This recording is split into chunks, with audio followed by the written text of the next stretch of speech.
कहानी की शुरुआत में हम एक लड़के को देखते हैं जो कि अपनी पिछली लाइफ में एक कॉर्पस गॉड होता है। उसको तो सिर्फ एक पीसफुल लाइफ चाहिए थी जो कि उसको पिछली लाइफ में नहीं मिल सकती थी, इसलिए वो एक वॉरियर का इंतजार कर रहा था जो कि उसको आके हरा सके। लेकिन कॉर्पस गॉड इतना ज्यादा स्ट्रॉन्ग गॉड होता है कि उसको हराने लायक बंदा पूरी दुनिया में कोई बचा ही नहीं होता। लेकिन तभी एकदम से एक दिन एक वॉरियर आता है जो कि कॉर्पस गॉड को मार डालता है, लेकिन एंड मूवमेंट पे आके कॉर्पस गॉड एक स्पेल को कास्ट कर देता है जिस वजह से वो दूसरी दुनिया में ही रिकार्नेट हो जाता है। तो चलिए देखते हैं कि आखिर ये सब चालू कैसे हुआ। तो कहानी की शुरुआत में हम काफी सारे सोल्जर्स को देखते हैं जो कि एक डंजन के बाहर खड़े होते हैं। वो लोग डंजन के अंदर जाने से काफी ज्यादा घबरा रहे होते हैं, लेकिन तभी उनके पीछे से एक वॉरियर आता है अपनी टीम के साथ। लेकिन तभी हमें डंजन के अंदर ले जाया जाता है जहाँ पे काफी सारे सोल्जर्स एक स्पेल के आगे खड़े होते हैं और एकदम से ही उन सारे मैजिकल सर्कल के अंदर से काफी सारे अटैक्स इन सारे सोल्जर्स को लग जाते हैं जिस वजह से इन्हें काफी गंदी मौत मिलती है। ये सब देखकर इन सोल्जर्स का लीडर चिल्लाकर बोलता है, जितने भी लोग घायल हो चुके हैं उन सभी को सॉर्सरर्स के पास लेकर जाओ और जितने भी लोग जिंदा हैं वो सारे पीछे हट जाओ। लेकिन तभी वही वॉरियर अपनी टीम के साथ डंजन के अंदर आ चुका होता है जिसका नाम होता है शागारुआ एडिट ल्यूग्रेड। शागारुआ तुरंत ही अपनी फाइटिंग पोजीशन में आ जाता है क्योंकि उसके सामने कॉर्पस गॉड आ चुका होता है। कॉर्पस गॉड आते ही साकारुआ के ऊपर एक स्पेल का यूज कर देता है जिसके बचाव में साकारुआ भी एक डिफेंडिंग मैजिक का यूज कर अपने आप को बचा लेता है। लेकिन तभी साकारुआ के साथ जितने भी ब्रीड्स होते हैं वो सारे बोलते हैं लेविएंट फिर से धीरे धीरे जागृत हो रहा है और ये सब कॉर्पस गॉड के वजह से ही हो रहा है। और इसी बीच में कॉर्पस गॉड और साकारुआ के बीच में काफी खतरनाक फाइट होने लगती है। दोनों ही एक दूसरे को काफी अच्छी टक्कर दे रहे होते हैं, लेकिन तभी एकदम से ही कॉर्पस गॉड एक स्पेल का यूज करके काफी सारे वेपन्स साकारुआ के ऊपर फेंक देता है जिसपे साकारुआ भी एक मैजिकल शील्ड को बना के अपने आप को बचा लेता है। लेकिन तभी एकदम से ही कॉर्पस गॉड काफी सारी एनर्जी को रिलीज करता है जिस वजह से डंजन के बाहर काफी सारी सोल्स एक सर्कल के फॉर्म में आ रही होती हैं और एकदम से ही वो सर्कल एक पोर्टल का फॉर्म ले लेता है जिसको देखकर सोल्जर्स काफी ज्यादा डरने लगते हैं। लेकिन तभी उस पोर्टल के अंदर से काफी सारी सोल्स कॉर्पस गॉड के पास चली जाती हैं और वहाँ पे पड़े हुए स्केलेटन्स की मदद से एक बहुत बड़ा ड्रैगन बना देती हैं। बाद में वही ड्रैगन एकदम से साकारुआ के ऊपर अटैक कर देता है जो देखकर साकारुआ अपनी तलवार निकालकर उस ड्रैगन को दो हिस्सों में काट डालता है और ये पावर देखकर उसके जितने भी ब्रीड्स के साथी रहते हैं वो सारे ही उसकी तारीफ करने लगते हैं। लेकिन तभी एकदम से कॉर्पस गॉड एक मैजिक का यूज करके बहुत सारे स्केलेटन्स को अपने सामने खड़ा कर देता है जो देखकर ब्रीड्स भी काफी ज्यादा घबरा चुके होते हैं। लेकिन उनमें से एक लेडी ब्रीड बोलती है कि मुझे सर साकारुआ पे पूरा भरोसा है कि वो कॉर्पस गॉड को मार के ही जाएंगे। और तभी एकदम से ही साकारुआ अपनी इविल आई को एक्टिवेट कर लेता है और अब हमें साकारुआ का थोड़ा पास्ट दिखाया जाता है कि जब वो छोटा था तो उसकी पूरी विलेज मर चुकी थी। वो अपनी विलेज में सिर्फ एक अकेला इंसान बचा हुआ था जिस वजह से जितने भी साकारुआ के विलेजर्स की सोल्स थी वो उसको परेशान करती थी, ये बोलते हुए कि आखिर तुम जिंदा कैसे रह गए, तुम्हें भी हमारे जैसे ही कुत्तों की मौत मरना चाहिए था। और अब हम देखते हैं कि जितने भी चर्च के लोग होते हैं वो साकुरुआ को अडॉप्ट कर लेते हैं, लेकिन साकुरुआ के पास इविल आईज होती हैं जिस वजह से वो सारी सोल्स को देख सकता है और उनसे बात भी कर सकता है। और साकुरुआ चर्च के लिए जितने भी बुरे लोग होते हैं उन सभी को मार डालता है। और अब प्रेजेंट मोमेंट पे साकुरुआ कॉर्पस गॉड को बोलता है कि तुमने अपने फायदे के लिए बहुत सारी सोल्स को सैक्रिफाइस कर दिया है कॉर्पस गॉड, जिसपे कॉर्पस गॉड बोलता है तो क्या तुम्हारे पास भी इविल आईज है। जो सुनकर वो ब्रीड्स बोलता है कि आखिर ये इविल आईज क्या होती है, जिस पर लेडी ब्रीड बोलती है इविल आई एक ऐसी आई होती है जिसकी मदद से लोग मरे हुए लोगों की सोल्स को देख सकते हैं, चाहे वो बर्ड्स या फिर बग्स की भी क्यों ना हो। और साकुरुआ के पास भी इविल आई है, लेकिन जिसके पास भी इविल आई होती है उसको पूरी जिंदगी भर चर्च के लिए काम करना पड़ता है। और जो लोग इविल आई का यूज अपने मतलब के लिए करते हैं वो लोग एक नेक्रोमेंसर बन के रह जाते हैं। लेकिन अब कॉर्पस गॉड अपनी सेना को साकुरुआ के ऊपर अटैक करने के लिए बोल देता है, लेकिन साकुरुआ भी उनको काफी अच्छी टक्कर दे रहा होता है। लेकिन तभी एकदम से ही साकुरुआ ऊपर चट्टानों की तरफ अटैक कर देता है जिस वजह से बहुत सारे पत्थर कॉर्पस आर्मी के ऊपर गिरने लग जाते हैं और कॉर्पस गॉड के ऊपर भी गिर जाते हैं। लेकिन साकुरुआ इतने में ही नहीं रुकता, वो एक और अटैक कर देता है कॉर्पस गॉड के ऊपर जिस वजह से कॉर्पस गॉड का प्रोटेक्शन टूट जाता है और उसका ट्रू फॉर्म हमें देखने के लिए मिल जाता है जिसमें एक सिंपल सा ब्रेन रहता है। जिसके बाद साकुरुआ बोलता है तुमने बहुत सारी जिंदगियों को लिया है, जिसपे कॉर्पस गॉड बोलता है मेरे लिए तो जिंदगियां एक खेलने की चीज है। देखो ये सुनने के बाद साकुरुआ काफी ज्यादा गुस्से में आ जाता है और बोलता है तो क्या तुम सच में अपने आप को गॉड बोलते हो। जिसपे कॉर्पस गॉड बोलता है नहीं, मैं अपने आप को गॉड नहीं मानता क्योंकि गॉड्स प्ले नहीं करते और वो लोग हमारे जैसे अपनी इविल आई का यूज भी नहीं करते। जो सुनने के बाद साकुरुआ बोलता है कि आखिर तुम अभी तक जिंदा कैसे हो, तुम्हें तो काफी साल पहले ही मर जाना चाहिए था। जो सुनने के बाद कॉर्पस गॉड बोलता है तो चलो एक गेम खेलते हैं गॉड रिपर बन के। इतना बोलने के साथ ही कॉर्पस गॉड एक स्पेल को कास्ट कर देता है जो कि साकुरुआ ने कभी भी नहीं देखा देखा होता, लेकिन साकारुआ भी एक स्पेल को कास्ट कर देता है। लेकिन साकारुआ का अटैक इतना खतरनाक होता है कि वो कॉर्पस गॉड के अंदर ही घुस जाता है और वहाँ पे एक बहुत बड़ा ब्लास्ट हो जाता है और हमें एकदम से ही बैकग्राउंड से एक छोटे बच्चे की आवाज आने लगती है। वो बोल रहा होता है, मुझे अपनी लाइफ की थोड़ी बहुत बातें याद हैं जब मैंने एक स्पेल कास्ट किया था, तो क्या वो स्पेल अभी भी एक्टिवेट होगा। और तभी हम एक लड़के को उठते हुए देखते हैं जो कि बोल रहा होता है कि आखिर मुझे बोलते वक्त इतना दर्द क्यों हो रहा है। और यही होता है हमारा मेन कैरेक्टर जो कि एक पतली सी गली में पड़ा होता है और हमें दिखाया जाता है कि इसके गले में एक बहुत डेंजरस चोट लगी है जिस वजह से वो अच्छे से बोल नहीं पा रहा होता। लेकिन बाद में वो इस पतली सी गली से बाहर निकल जाता है जहाँ पे एक बहुत बड़ी सिटी होती है। उसको कुछ भी समझ में नहीं आ रहा होता है कि आखिर मैं यहाँ पे आ कैसे गया। और हाँ, जिसको कंफ्यूजन हो रहा है मैं उसको बता देता हूँ कि ये वही कॉर्पस गॉड है जो कि अब एक नई दुनिया में रिकार्नेट हो चुका है। जिसके बाद हम देखते हैं कि पोल्का को एक ड्रोन के मदद से कोई बंदा देख रहा होता है और वो एकदम से ही कॉल कर कर एक दूसरे बंदे को बोलता है, रिट्रीवर को अभी कैंसिल मत करना क्योंकि अभी भी वो बंदा जिंदा है। और हाँ, ये लोग पोल्का की बात ही कर रहे होते हैं। वो ड्रोन वाला बंदा काफी हैरान होकर बोलता है कि आखिर इसको इतना गहरा घाव होने के बावजूद भी ये जिंदा कैसे बच गया। अब यार इसको कौन बताए कि ये कोई नॉर्मल बंदा नहीं है। और वहीं दूसरी तरफ पोल्का पूरी सिटी को ऑब्जर्व कर रहा होता है। उसको बहुत सारी नई नई चीजें दिख रही होती हैं सिटी के अंदर। वो एक एडवर्टाइजमेंट को देखकर बोलता है कि आखिर यहाँ पे ये प्रोजेक्शन कैसे चल रही है, मुझे तो कोई मैजिक भी फील नहीं हो रहा है। लेकिन तभी पोल्का आसपास के लोगों को देखता है जो कि काफी खुश होते हैं। इसके लिए पोल्का सोचता है, तो क्या मैं सच में किसी पीसफुल वर्ल्ड में आ चुका हूँ। लेकिन तभी पोल्का के सामने कुछ ऑफिसर्स आ जाते हैं जो कि पोल्का को कुछ बोल रहे होते हैं, लेकिन पोल्का को कुछ भी समझ में नहीं आ रहा होता है। लेकिन तभी एकदम से पोल्का को कुछ हो जाता है और उसको धीरे धीरे सब कुछ समझ में आने लगता है। वो बोलता है, ये तो जापानीज है जो कि मैं बचपन से ही पढ़ते हुए आ रहा हूँ। और बाद में पोल्का को अपनी बॉडी का नाम भी याद आ जाता है जो कि होता है शियोकोयामी पोल्का। लेकिन तभी वो ऑफिसर्स पोल्का की चोट को नोटिस कर लेते हैं और बोलते हैं, तुम्हें तो एक मेडिकल टीम की जरूरत है। लेकिन तभी एकदम से एक लड़की उस ऑफिसर के टकले में लात मारकर पोल्का के पास आ जाती है और बोलती है, अच्छा हुआ कि तुम ठीक हो। और उसका हाथ पकड़कर उसको एक पतली सी गली में भाग कर ले आती है और बोलती है कि लगता है हम उन पुलिस वालों से काफी दूर आ चुके हैं। और बाद में ये लड़की अपने आप को इंट्रोड्यूस करते हुए बोलती है कि मेरा नाम मिसाकी साकी मिया है। और वो पोल्का से पूछती है, क्या तुम्हें मैं याद हूँ। पोल्का को भी इस लड़की का हंसता हुआ चेहरा याद आ रहा होता है। लेकिन मिसाकी एकदम से ही पोल्का को उल्टा लटका देती है और उसको बोलती है कि बुरा मत मानना, लेकिन मैं तुम्हें चेक कर रही हूँ। और भाई कुछ ज्यादा ही खतरनाक चेक कर रही होती है। और बाद में बोलती है, वैसे यार तुम तो दो पैरों पे चल रहे हो, इसका मतलब तुम कोई भूत तो नहीं हो। लेकिन बाद में पोल्का उसको थैंक्स बोलने लगता है मदद करने के लिए। लेकिन मिसाकी बोलती है, तुम मुझे थैंक्स मत बोलो क्योंकि मैं ही थी जिसने तुम्हें ये घाव दिया था। और हाँ, मैं तुम्हें बता दूं कि मैंने तुम्हें ये घाव जान से मारने के लिए दिया था, लेकिन तुम तो मरे ही नहीं, तो मैं अभी तुम्हें यहाँ पे मारने वाली हूँ। जिसके बाद पोल्का को भी याद आ जाता है कि किस तरीके से इस लड़की ने मेरे ऊपर अटैक किया था। और ये सब सोचने के बाद पोल्का यहाँ से भाग जाता है और एक जगह पर जाकर छुप जाता है और बोलता है, मैं ऐसे भागता नहीं रह सकता क्योंकि अगर मैं ऐसे भागता रहा तो मेरी सारी ताकत खत्म हो जाएगी। लेकिन ना तो मुझे यहाँ पे कोई आत्मा महसूस हो रही है, ना ही कोई मैजिकल पावर्स इस बॉडी के अंदर। मेरी तो कुछ समझ में नहीं आ रहा है आखिर ये सब यहाँ पे हो क्या रहा है। लेकिन तभी मिसाकी पोल्का को ढूंढ लेती है और बोलती है, तो मैंने अब तुम्हें ढूंढ लिया तो तुम्हारा मरने का टाइम आ चुका है पोल्का। और इतना बोलते ही मिसाकी काफी सारे नाइफ्स का वार कर देती है पोल्का के ऊपर, लेकिन पोल्का भी उन सारे अटैक्स को डॉज कर देता है। जो देखकर मिसाकी बोलती है, आज तक ऐसा कोई बंदा नहीं था जिसने कि मेरे अटैक्स को इस तरीके से डॉज किया हो। लेकिन इन सब के बीच में पोल्का यहाँ से खिसकने की कोशिश कर रहा होता है, लेकिन मिसाकी उसको खिसकते हुए देख लेती है और एक नाइफ उसके पैर में दे मारती है, जिस वजह से पोल्का के पैर में बहुत ज्यादा दर्द होने लगता है। लेकिन पोल्का को एकदम से ही अपनी पुरानी लाइफ याद आ जाती है, जिस वजह से पोल्का चिल्लाकर बोलता है कि इस लाइफ में मैं हार नहीं मानूंगा। और इसी के साथ पोल्का ने अपने पैर का चाकू निकालकर सीधे मिसाकी के ऊपर मार दिया होता है, जो कि उसके काफी करीब से निकल जाता है और मिसाकी बच जाती है। बाद में मिसाकी बोलती है, ये तो काफी इनक्रेडिबल था, मुझे आगे से तुमसे और अच्छे तरीके से फाइट करनी पड़ेगी पोल्का। लेकिन पोल्का वहाँ से भागकर एक रूम के अंदर पहुंच जाता है और बोलता है, आखिर ये किस तरीके का रूम है। लेकिन मिसाकी एकदम से ही पोल्का के पीछे आ जाती है और बोलती है, ये याकुजा का एलिमिनेशन रूम है पोल्का।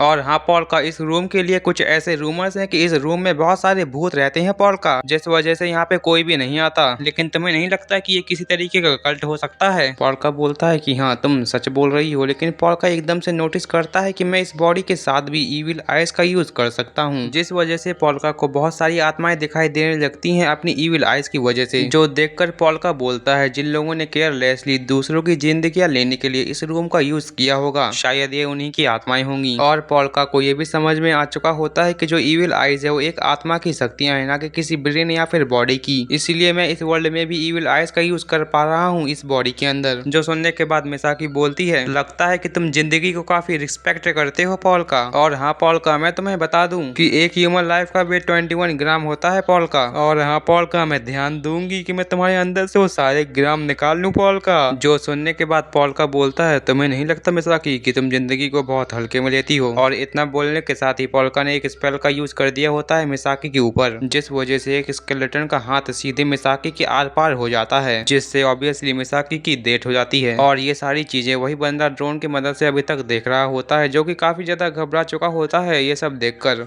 लेकिन इसके बाद सीन शिफ्ट हो जाता है और हमें साकारुआ का सीन दिखाया जाता है, जो कि बोल रहा होता है, पता नहीं क्यों लेकिन मुझे लगता है कि मैं अपनी जॉब को अच्छे तरीके से नहीं कर पाया हूँ। लेकिन साकारुआ की लेडी साथी बोलती है, नहीं साकारुआ, तुमने अपने नाम को जस्टिफाई किया है और हाँ तुमने कॉर्परस गॉड को भी हरा दिया है। लेकिन साकारुआ बोलता है कि जब कॉर्परस गॉड ने अपना लास्ट अटैक यूज किया था तो मुझे ट्रांसपोर्टेशन मैजिक फील हुआ था और मेरे पास इविल आईज हैं, जिस वजह से मुझे कॉर्परस गॉड की सोल दिखनी चाहिए थी, लेकिन कॉर्परस गॉड की सोल तुरंत ही गायब हो गई थी। तो इसलिए मुझे शक है कि कॉर्परस गॉड हारा भी है कि नहीं। जिस पर वो लेडी बोलती है, कॉर्परस गॉड के जितने भी अंश थे वो पूरे अंश इस दुनिया से गायब हो चुके हैं, तो तुमने कॉर्परस गॉड को हरा ही दिया होगा साकारुआ। जिस पर साकारुआ बोलता है कि मैं भी यही उम्मीद करता हूँ। इसके बाद हमें पोल्का का सीन दिखाया जाता है, जहाँ पे पोल्का बोल रहा होता है, तुम्हारा शुक्र है मिसाकी, क्योंकि तुम्हारे वजह से मुझे सारी बातें याद आ चुकी हैं, लेकिन मुझे अभी भी ये समझ में नहीं आ रहा कि तुम आखिर मेरी इस बॉडी को मारने के पीछे क्यों पड़ी हो। लेकिन तुम्हारा शुक्रिया कि तुम मुझे ऐसी जगह पे लेके आई जहाँ पे इतनी ज्यादा मैजिकल पावर्स हैं। लेकिन तुमने सही कहा था कि अब खेलने का टाइम खत्म हो चुका है। और ये बोलने के साथ ही पोल्का ने बहुत सारे मैजिकल सर्कल्स बना लिए होते हैं और पोल्का बोलता है, मिसाकी अब बस हुआ, अब तुम एक्टिंग करना बंद करो सोने की। जिसके बाद पोल्का अपने मैजिकल हैंड से मिसाकी को उठाकर हिलाकर देखता है तो उसको समझ में आता है कि मिसाकी तो मर चुकी है। लेकिन पोल्का बोलता है, मैंने तो यार इसको सिर्फ एक ही अटैक में मारा था, आखिर ये मर कैसे गई एक ही अटैक में? और क्या इसके पास कोई हीलिंग पोशन नहीं था जिस वजह से ये बच सकती थी? और यार अब तो मेरे पास कोई प्रूफ भी नहीं है कि मैं एक असेसिन के खिलाफ डिफेंड कर रहा था। लेकिन इसी बीच में एकदम से ही पोल्का को एक फ्लैशबैक आ जाता है, जहाँ पर पोल्का बोल रहा होता है, जब मैं बहुत छोटा था तो मेरे पास इविल आइज थी, जिस वजह से मैं एक पीसफुल लाइफ नहीं जी पाया। और कुछ टाइम बाद मेरे माता पिता ने भी मुझे गॉड सॉर्सरर्स के पास भेज दिया। और गॉड सॉर्सरर्स के पास जाने के बाद पोल्का को बहुत सारी आर्मियों से लड़ना पड़ता था एक नेक्रोमेंसर बनकर, जब तक कि सामने वाला एम्पायर हार नहीं जाता। लेकिन पोल्का एक अकेली जगह पर बैठकर बोलता है, मुझे तो सिर्फ एक पीसफुल लाइफ चाहिए थी, जो कि मुझे न मिल सकी। लेकिन तभी इस केव के अंदर कुछ और बंदे आ जाते हैं, जिनको कि पोल्का कुछ खाने को दे देता है, जिससे कि वो लोग भी पोल्का के पास आ जाते हैं। और यही कुछ पल होते हैं जब पोल्का को थोड़ी पीस मिली होती है। लेकिन एकदम से ही वहाँ पे काफी सारे सोल्जर्स आ जाते हैं और पोल्का के साथ जितने भी लोग रहते हैं उन सभी को मार डालते हैं। जिसके बाद पोल्का बोलता है कि मुझे तो सिर्फ पीस चाहिए थी, लेकिन मैं जितना भी पीस के पास जाता हूँ पीस मुझसे उतनी ही दूर चली जाती है। और बाद में पोल्का जितने भी सोल्जर्स रहते हैं वहाँ पे उन सभी को मार डालता है और उनकी सोल्स चिल्लाकर बोल रही होती है, प्लीज प्लीज हमें माफ कर दो। और इसी तरीके से मैं धीरे धीरे कॉर्परस गॉड बनना चालू हो रहा था, लेकिन मुझे अभी भी एक पीसफुल लाइफ चाहिए थी, जो कि शायद से मुझे मरने के बाद ही मिल सकती थी। और हाँ, मेरी बॉडी एक नेचुरल डेथ नहीं मर सकती, इसके लिए मैं एक महान वॉरियर का इंतजार कर रहा था, जो कि आके मुझे हरा सके। और साकारुआ वही बंदा होता है जिस वजह से पोल्का रिकार्नेशन मैजिक का यूज कर इस वर्ल्ड में आ जाता है। और अब पोल्का यहाँ पे थोड़ा टेंशन में होता है, क्योंकि यहाँ पे मिसाकी मर चुकी होती है और पोल्का को याद आता है कि मिसाकी को मारने से पहले मैंने कहा था, तो चलो इसे